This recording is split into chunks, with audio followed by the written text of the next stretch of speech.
महाराजा सूरजमल चौक का उद्घाटन भाजपा के वरिष्ठ नेता चौधरी बृजपाल सिंह तेवतिया तथा पवन सहलोत द्वारा किया गया। राष्ट्रीय अध्यक्ष सुदेश व महिपाल चौधरी ने गाजियाबाद महाराजा सूरजमल राष्ट्रीय जाट ट्रस्ट एवं Unnati social development trust Ramtor Nangla Mohanpur Ghaziabad में महाराजा सूरजमल चौक का उद्घाटन भाजपा के वरिष्ठ नेता चौधरी बृजपाल सिंह तेवतिया तथा पवन सहलोत द्वारा किया गया। इस अवसर पर भारी संख्या में गणमान्य लोग उपस्थित थे। इसके पश्चात आयोजित सम्मान समारोह में बृजपाल तेवतिया ने अपने संबोधन में कहा कि हमें बच्चों को अपने महापुरुषों के इतिहास, उनके बलिदान के विषय में बताना चाहिए।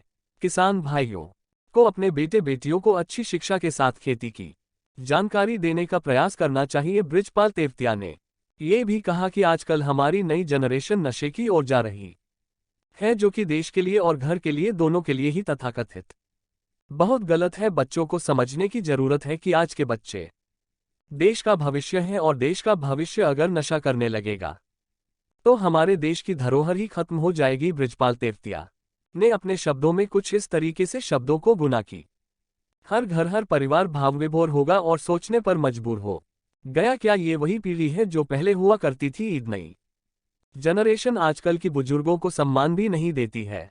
बृजपाल तेवतिया ने सभी बुजुर्गों से अपील की कि वह अपने बच्चों को सही रास्ता दिखाएं और समाज और घर के लिए एक दिशा निर्देश दे। बृजपाल तेवतिया ने यह भी कहा कि किसान देश की रीढ़ है, अगर किसानी ना हो तो शहर वाले या फिर सभी समाज भूखे मरने पर मजबूर हो जाएंगे। इसलिए आजकल की जनरेशन खेती की तरफ बिल्कुल ध्यान नहीं दे रही है, उन्हें जरूरत है खेती पर विशेष ध्यान दिया जाए। उन्होंने ये भी कहा कि जमीन एक तो बची नहीं है, जो बची है उन्हें आजकल के बच्चे 6 नौकरियों के पीछे भाग रहे हैं और अपने घर की जमीन को बेचकर किनारे लगा रहे हैं, उस पैसे से नशा कर रहे हैं। कार्यक्रम में चौधरी अनिल सहलोत, सुदेश पाल सिंह, महिपाल सिंह, रणबीर सिंह, अमित कुमार, पवन सहलोत, रामपाल ढाका, दीपक सहलोत, विनोद कुमार, सचिन कुमार, यशवीर सिंह, इंद्रपाल सिंह, विश्वेंद्र सिंह, अमित कुमार, वंदना चौधरी, राखी सिंधु, सुरेश कुमार चौधरी, योगेश सहरावत, आशा चौधरी, शिवानी चौधरी, एडवोकेट मंजू सिंह, कुलदीप, वेदपाल सहित लगभग 80 गणमान्य नागरिकों का पुष्पमाला, स्मृति चिन्ह तथा शाल से सम्मानित किया। कार्यक्रम की अध्यक्षता सुदेश पाल सिंह ने की तथा मंच संचालन महिपाल सिंह तथा इंद्रपाल सिंह एडवोकेट ने किया। आशा चौधरी की विशेष मैंने 2 करोड़ रुपए के प्रस्ताव कर दिए और जो के बहुत प्यार से मिलता रहेगा। जय हिंद, जय भारत। नाम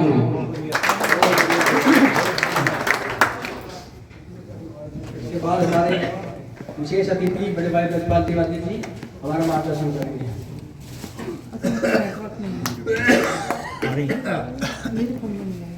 आज के इस सम्मान समारोह में और जो हमारे इतिहास के लोग पुरुष रहे हैं सूरजमल जी, उनके लिए उनकी याद में चौराहे का उद्घाटन अटोल नगले में किया गया। उसके उपलक्ष्य में मंच पर बैठे सभी मेरे बुजुर्गवान और मेरे साथीगण, शक्ति और पत्रकार बंधु, सबसे बड़ी दिक्कत क्या है कि आज हमारे जो नए बच्चे हैं उन्हें अपने बुजुर्गों के, क्योंकि हमें हमारे जो, लेकिन अपने इतिहास का पता नहीं, जो हमारे बुजुर्गों का इतिहास क्या रहा है। किसी से पूछोगे सूरजमल कौन थे तो बहुत ही कम लोग बता पाएंगे।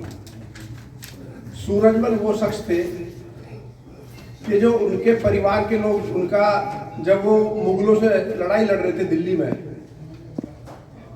तो धोखे से उनकी हत्या कर दी गई थी। कुछ लोग तो ये कहते हैं कि बीमारी से हो गई हत्या, उनके मर गए थे। कुछ कहते हैं कि धोखे से उनके घूम रहे थे, टहल रहे थे नदी के किनारे, वहां हत्या कर दी गई थी। लेकिन किसी रूप में भी उनकी हत्या हो गई थी युद्ध के दौरान।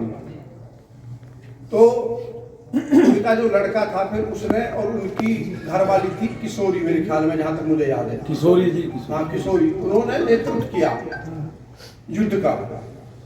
और जब मुगलों की सेना लड़ते लड़ते लाल किले के अंदर घुस गई और गेट बंद कर लिया, तो हाथी से टक्कर लगवाई गेट तोड़ने के लिए। मैं शॉर्ट में बता रहा हूँ। तो हाथी ने 1-2 टक्कर मारी, लेकिन उसमें बल्लम लगे हुए थे, तो उसके वो सिर में चुभे, और सिर में चुभने की वजह से हाथी ने टक्कर मारनी बंद कर दी। तो जो किशोरी का भाई था उसने छाती अड़ाई और किशोरी ने हाथी से टक्कर लगवाई और गेट टूटे। और गेट टूटने के बाद जब अंदर चले गए, उसके बाद जो मुगल जो राजा थे, उनकी जो महिलाएं थी, उन्होंने उनके पैरों में एक तरह से, मैं तो ये कहूंगा कि अपना, पहले गांव में एक आदमी अगर कहता था तो उसी के कहने से सब इकट्ठे होकर वोट डाल देते थे, एक दो आदमी के कहने से।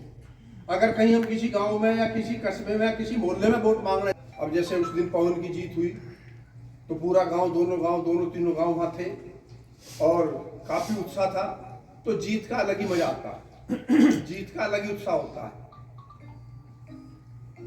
और 2.25 साल संघर्ष करने के बाद जीत मिली है। उसी टाइम अगर 100-200 वोट और बढ़ गई होती तो उसी टाइम जीत मिल गई होती, क्योंकि बेईमानी आदमी थोड़ी तो कर सकता, बहुत ज्यादा बेईमानी नहीं कर सकता। लेकिन आपके सबके प्रयास से, लगे रहने से, कोर्ट कचहरी चक्कर काटने से ये अच्छा समय जो है हमें राजा समय देखने के लिए मिला। और नहीं 5-5 साल गुजर जाते हैं और आदेश ही नहीं आते। तो ये पहली दफा है बहुत कम टाइम में कोर्ट ने आदेश किया काउंटिंग के बाद जो है ईमानदारी से काउंटिंग हुई, उसकी वीडियोग्राफिंग भी हुई और ईमानदारी से काउंटिंग के बाद पवन की जीत हुई। और पवन की जीत ही नहीं, पूरे क्षेत्र की। जो लोग संघर्ष कर रहे थे, लगे हुए थे, चुनाव में जो साथ रहे, सभी की जीत हुई। कितनी वोटों से जीत हुई इसमें सर?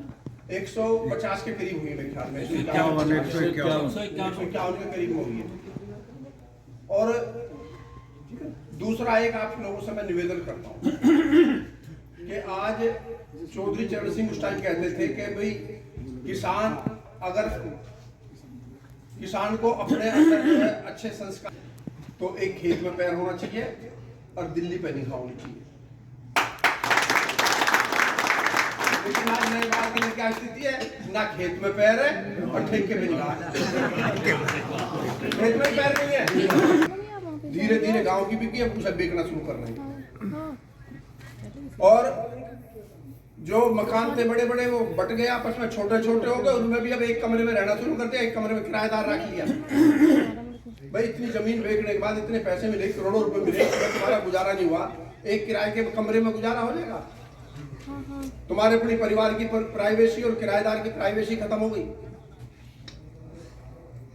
तो पैसा, क्योंकि एक सबसे बड़ी कमी एक और भी है, क्योंकि हमारे जो समाज रहा है देहात से जुड़ा हुआ, वो बड़ा संघर्षशील रहा। हमारे बुजुर्गों ने अद्धा धोती बांध के, कुर्ता कंधे पे रख के और जमीन को नहीं बेचा। हजारों साल से उस जमीन को बचाते और नई जनरेशन को हाथ में पकड़ा दी और नई जनरेशन ने 20-30 साल में बेचनी शुरू कर दी, 20-30 साल में बेच दी।